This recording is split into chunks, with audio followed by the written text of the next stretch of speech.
Salut à toutes et tous, bienvenue sur Web Girondin pour les tops et les flops de ce Brest-Bordeaux. Beaucoup de choses à dire sur ce match.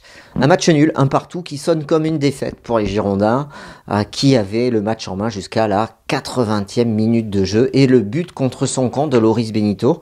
But qui permit à Brest d'égaliser et de prendre un point. Et Bordeaux est même passé tout proche d'encaisser un second but juste avant le terme de ce match, alors que pourtant les Girondins avaient bien cette rencontre en main, en menant dès la 10e minute avec un but de Wang sur un beau centre de Nicolas Depréville. Bordeaux a eu l'occasion de tuer le match à plusieurs reprises par Wang, 2 fois après avoir mis son but. Il a été en occasion de marquer avec Nicolas Depréville qui lui aussi a échoué face à l'Arseneur, le très bon gardien de Brest. Voilà, Bordeaux peut se mordre les doigts pour ne pas dire autre chose, parce que Bordeaux a loupé l'occasion de prendre un peu plus de confiance, d'enchaîner une deuxième victoire consécutive en championnat et d'accéder à la 7e place du championnat. Au lieu de ça, Bordeaux reste englué à la 12e place de Ligue 1. Classement indigne du rang des Girondins de Bordeaux et surtout classement qui ne reflète pas la valeur des joueurs, joueurs qui doivent permettre d'accéder au top 10 de la Ligue 1. Voilà. Alors on va regarder ensemble parce qu'il y a des choses à dire. On va essayer de comprendre.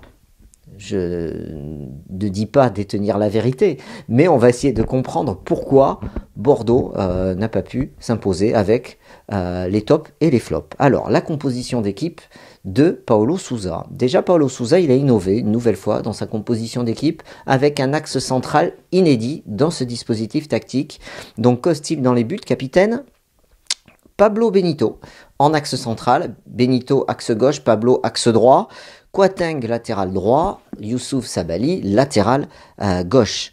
Basic associé à Youssef Aïd Benasser, classique puisque Otavio était suspendu. Donc on est à 4 défenseurs, 2 milieux de terrain et 3 attaquants. Ce sont les 3 mêmes joueurs qui ont évolué face à Nantes, Wang, Oudin, Depréville et Briand. Sur la composition d'équipe, on apprend que Koscielny souffre un peu du pied. A-t-il voulu le faire souffler et ne pas prendre de risque? En tout cas, si on n'a pas pris de risque avec Koscielny, le risque a été pris dans la composition d'équipe et on peut s'apercevoir que c'est un joueur qui n'a pas l'habitude de jouer dans l'axe central, qui marque contre son camp, à savoir Loris Benito. Donc le risque a été pris et on s'aperçoit que c'est un risque qui a coûté cher, qui a coûté l'égalisation, puisque c'est ce joueur-là qui ne joue pas d'habitude dans l'axe central, dans ce système-là, mais qui égalise pour Brest. Ça n'est pas la seule raison, bien entendu, mais c'est notable.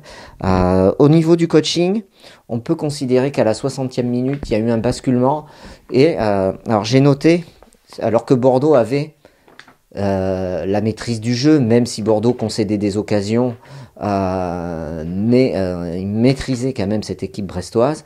Paulo Sousa a décidé de faire un changement que j'ai noté hasardeux sur ma feuille. Qu'est-ce qu'il a fait? Il a fait rentrer Pardo à la 60e minute à la place de Briand. Donc il sort un attaquant et met un milieu de terrain. Pardo qui s'est mis devant la défense en sentinelle, et il fait rentrer 2 minutes plus tard Adli à la place de Youssef Aït, de Rémi Oudin, et Adli le laisse sur le côté gauche. Je trouve que mettre un joueur comme Adli sur un côté en position un petit peu déliée et ne pas le mettre dans le cœur du jeu avec tout ce qu'il peut apporter, ça m'interroge, voilà, et donc je me demande si ce changement tactique, parce qu'on a vu l'équipe qui a un peu tâtonné, alors 8 minutes après ce changement, à la 68-69e minute, Brest se retrouve réduit à 10, hein. Donc Bordeaux est en supériorité numérique, et malgré tout, Bordeaux a complètement déjoué, n'arrivant pas à marquer le deuxième but pour tuer le match et en encaissant justement cette égalisation face à la pression brestoise. Parce que si vous n'avez pas vu le match, ce qu'il faut se dire, c'est que le dernier quart d'heure, il est brestois, alors qu'ils sont réduits à 10, alors que Bordeaux, avec son entraîneur Paulo Sousa, a fait un coaching pour justement rendre l'équipe plus performante, et on s'aperçoit que ça ne fonctionne pas. Voilà ce qui est à noter sur le coaching et la composition d'équipe. Benoît Costil, donc pour les tops et les flops. Alors Benoît Costil, je le mets dans les tops. Pourquoi? Parce qu'il arrête un penalty à la 41e. On concède un penalty avec Pablo qui accroche. Alors moi je trouve qu'elle n'est pas flagrante la faute. Même sur les images j'ai l'impression qu'il ne le touche pas. Mais bon, la VAR a décidé le contraire. Il y a un penalty que je trouve généreusement accordé et Costil établit un record en arrêtant ce penalty. C'est son 15e penalty arrêté en Ligue 1. Aucun autre gardien n'en a arrêté autant depuis qu'on fait les statistiques, depuis que Opta, qui a délivré cette statistique, existe, c'est-à-dire depuis 2006-2007. C'est une vraie performance pour le gardien des Girondins de Bordeaux. Donc moi je le mets dans les tops parce qu'il a fait un bon match. Après sur l'égalisation il peut rien parce que il est dans ses 5 mètres, dans ses 6 mètres, Benito, il loupe complètement son geste défensif et il trompe Costil. Voilà. Donc au top Costil, ça sera, je crois, on va regarder, mais le seul top de cette équipe. Kwarteng, un match correct de Kwarteng. C'est un peu relâché lui aussi en fin de mi-temps avec les vagues brestoises qu'il a pris. Alors on sait que c'est proche de l'océan, mais ils en ont pris des vagues, la défense. Hein. Des vagues de 10 brestois face à 11 bordelais. Kwarteng a fait quand même un match correct, mais à la fin il a sombré comme toute l'équipe. Pablo, j'ai trouvé qu'il avait fait un bon match, moi Pablo. Jusqu'à ce qu'il concède le penalty. Après, pas grand chose à dire sur la suite. Ils ont fait que subir parce que l'équipe était complètement désorganisée. On a vu notre milieu de terrain bordelais complètement perdu. Voilà, donc match correct de Pablo. Benito, Pablo toujours. Alors match correct, je peux préciser quand même, c'est que dans les duels, il est impeccable. Il est dur sur l'homme, il laisse quasiment rien aux attaquants brestois. À noter quand même la performance d'un Brestois, Cardona, qui devrait faire du cinéma, Cardona, car il a une aptitude à plonger et à en rajouter dans la surface qui est assez impressionnante. Voilà. Incroyable. Il a pris un jeune en plus, et à se demander pourquoi il n'en prend pas un deuxième là-dessus, parce que c'était vraiment honteux, je trouve, de la part du joueur de Brest. J'ai porté un jugement de valeur, je m'en excuse. Benito flop, pourquoi? Parce qu'il marque un but contre son camp et qu'il rate complètement son geste défensif qui coûte des 2 points aux Girondins de Bordeaux. Pourtant, il avait été pas mal jusque-là avec un sauvetage important à la 30e minute, mais la non-maîtrise de son geste défensif, vraiment c'est impardonnable. Sabali, match moyen je trouve de Sabali, a beaucoup souffert face aux attaques des Bretons.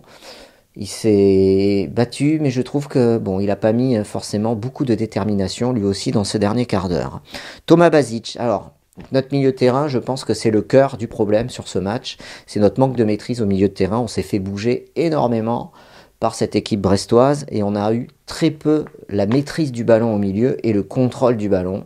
Et même dans l'impact physique pour aller arracher ces balles, même si on a gagné un peu plus de duels, que ce soit de la tête ou au sol, face à Brest, mais je trouve qu'on a quand même souffert dans la maîtrise du jeu et du ballon au milieu du terrain. Et Basic, même si il n'a pas fait un mauvais match, en est l'illustration, une première illustration avec beaucoup de pertes de balles en première mi-temps et des relances ratées.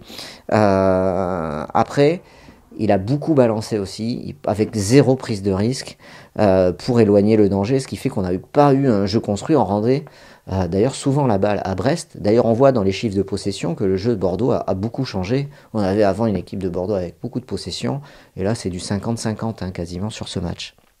Voilà, à noter chez Basic, une frappe à la 70e minute, une très belle frappe détournée par l'Arseneur, le très bon gardien de Brest. C'est un match moyen final pour Basic. Aïd Benasser, alors il est regardé de près, Youssef Aïd Benasser, c'est le cas de le dire parce qu'il est en prêt, avec une option d'achat en fin de saison qui peut être levée par Bordeaux, soit automatiquement, soit parce que le club le souhaite. Lui aussi a été énormément en difficulté avec des pertes de balles, un manque d'assurance au milieu dans la transmission de balles, quelquefois en retard dans l'impact. Il n'était pas assez collé à son adversaire pour être à l'impact au bon moment pour récupérer le ballon. Il a fait une meilleure deuxième mi-temps. Après, il a souffert lui aussi et je trouve qu'il a fait un match très moyen. C'est un match très moyen de sa part, j'ai envie de dire une nouvelle fois. Remplacé par Maja à 82e. Wang, alors Wang je l'ai mis en flop. Je crois que c'est peut-être la première fois que je mets un joueur en flop. Moi, je sais pas, j'en ai tellement fait des top et flop, alors qu'il a marqué un but. D'habitude, je mets pas en flop. Mais là, je trouve qu'excepté cette tête qui est déposée comme un caviar par Nicolas Depréville à la 10e minute, qui marque, hein, il marque un beau but, hein, les poteaux rentrants, il n'y a rien à dire. À côté de ça, il gâche, il a un face-à-face qui loupe complètement. Il a une autre occasion où il est démarqué, je crois, par Basic, où il est lent, techniquement il n'arrive pas à s'amener le ballon, il a fait des transversales qui partaient partout, sauf dans les pieds d'un Bordelais. Je trouve qu'il y a beaucoup de lacunes dans son jeu, et une nouvelle fois, il joue tout le match. Je comprends pas pourquoi, quand un joueur a autant de difficultés, il joue tout le match. Alors c'est vrai, vous allez me dire, il a été décisif, mais moi je trouve que c'est largement insuffisant. Il a aussi une occasion sur corner avec un poteau, à la suite un corner, c'est en deuxième mi-temps. Il a aussi là l'occasion de marquer, mais ça tape le poteau. Il a eu au moins 3 ou 4 occasions de tuer le match, il ne l'a pas fait. Et je trouve que dans le jeu, bon, il apporte pas. S'il marquait les buts, s'ils avaient concrétisé, ça aurait été un match positif pour lui, mais là, ça ne l'est pas. Rémi Houdin, j'ai marqué trop timide pour Rémi Houdin, mais vraiment très timide dans le jeu, dans la prise d'initiative et de responsabilité. Moi, j'attends beaucoup plus de ce joueur. Il faut qu'il se lâche. Faut qu'il lâche un petit peu, lâche les chevaux et qu'il se libère, parce qu'on sent qu'il joue avec de la retenue, remplacé à la 62e par Adli. Nicolas Depréville. Alors Nicolas Depréville, jusqu'à ce qu'il loupe son face-à-face face à l'Arseneur, lui aussi il a eu l'occasion de tuer le match. J'avais mis qu'il avait fait un très bon match dans les tops. Malheureusement, ça vient ternir sa prestation, puisque cette occasion non transformée, il est en face-à-face. Hein. Il fait un lob, mais qui passe largement au-dessus, alors qu'il a le temps peut-être d'ajuster différemment. Mais ça vient un peu ternir sa prestation, qui avait été impeccable jusque-là. Avec des raids et des frappes. C'est lui qui a fait la passe décisive pour Wang. Il a vraiment été très bon jusqu'ici, et je pense même qu'il y a un penalty sur lui qui est non sifflé à la 17e minute de jeu. Mais bon, on n'a même pas eu le droit à aller voir la VAR là-dessus. Voilà, c'est dommage qu'il rate ce face-à-face à la 77e. C'est la balle de match, hein, 3 minutes plus tard, on se fait encaisser. On encaisse ce but par Benito. Jimmy Briand, il a fait du Jimmy Briand, il n'a pas eu d'occasion, donc il n'a pas marqué. Voilà, match moyen, je trouve, de Briand, remplacé à la 60e par Pardo. Alors, les rentrants, cette réorganisation tactique, moi je pense, n'est pas étrangère à cette fin de match non maîtrisée de Bordeaux. Pourquoi ? Parce que je trouve que Paulo Sousa demande peut-être un peu trop à cette équipe en termes de tactique, en termes tactiques et d'organisation. Et ils sont peut-être pas assez mûrs pour intégrer ça en match, sous la pression d'une équipe adverse, même réduite à 10. C'était peut-être l'erreur, le fait qui a fait que Bordeaux a encaissé ce but. Donc Pardo est rentré en point de basse, un ballon très difficile à négocier que lui a donné Aïd Benasser dans de très mauvaises conditions. Et après, bon, il a joué devant la défense, pas forcément à son aise, des transmissions simples. Voilà, on n'a pas eu l'occasion de le voir briller. Je ne pensais pas qu'il jouait si bas, Pardo, juste en sentinelle devant la défense. Ça m'a un petit peu surpris, mais c'était la réorganisation tactique de Paulo Sousa, avec Pardo en pointe basse, et à sa gauche, il y avait Benasser, et à sa droite, il y avait Basic. Voilà. Adli, alors il s'est fait sécher dès son entrée à la 70e, une semelle incroyable, ce qui entraîne l'expulsion du joueur de Brest. Après, s'il a bien défendu, je trouve qu'offensivement... c'était pas ça. Après, le faire jouer ce joueur vraiment sur un côté le long de la ligne, j'ai pas le sentiment que ce soit vraiment là où il peut exprimer le plus ses qualités. Et Maja, 82e minute, il est rentré, mais il n'était pas du tout dans le rythme de ce match. Il n'a pas réussi à se mettre en bonne position. Voilà, une entrée très timide. Voilà, donc, au final, ça fait un match comme si c'est le même sentiment qu'une défaite. Ce soir, Bordeaux va se déplacer à Metz dans un match similaire. Samedi soir, 20h. Il ne faudra pas commettre les mêmes erreurs. Savoir tuer le match. Et si on ne sait pas tuer le match, il faut savoir ne pas encaisser de but et tenir un résultat. Et je pense que les responsabilités ce soir sont partagées entre les joueurs et l'entraîneur. Voilà. Allez, bonne soirée, bonne journée à tous. Et à bientôt sur Web Girondin. Bye bye.